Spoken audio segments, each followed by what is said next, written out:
காங்கிரஸ் கட்சியின் தேசிய செய்தி தொடர்பாளர் திரு குஷ்பு இணைப்பில் வந்திருக்கிறாங்க. அவங்களோட பேசலாம். மேடம் வணக்கம்.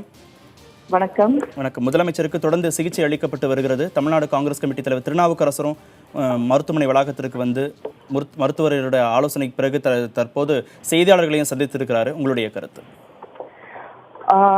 மாண்புமிகு முதலமைச்சர் ஜெயலலிதா அவர்கள் இப்படி ஒரு உடம்பு சரியில்லாத நிலையில் இருக்கும்போது மனசுக்கு ரொம்ப கஷ்டமா இருக்கு. என்னத்தான் நம்ம கருத்து வேறுபாடுகள் கட்சி ரீதியாகவும் அரசியல் ரீதியாகவும் இருந்தாலும் இன்னைக்கு எங்களுடைய இளம் தலைவர் ராகுல் காந்தி அவர்களும் சொல்லியிருக்கிறாரு, அவங்க குணமடையணும்னு பிரார்த்திக்கிறேன். அதே மாதிரி இதுக்கு முன்னாடி ராகுல் காந்தி அவர்கள் சென்னை வந்து ஹாஸ்பிட்டல் போயிட்டு டாக்டர்ஸ் கிட்ட பேசிட்டு போனாரு. மக்கள் மத்தியில அம்மையார் ஜெயலலிதா அவர்களுடைய வரவேற்பு எந்த அளவுக்கு இருக்குன்னா இன்னைக்கு அந்த கூட்டம் வாசல்ல நின்றுட்டு அழுதுட்டு இருந்தது பாருங்க. அதுதான் அவங்களுடைய உண்மையான ஜனங்க, உண்மையான மக்கள். அந்த அளவுக்கு அவங்க மேல ஒரு அன்பு பாசம் வச்சிருக்கிறாங்க.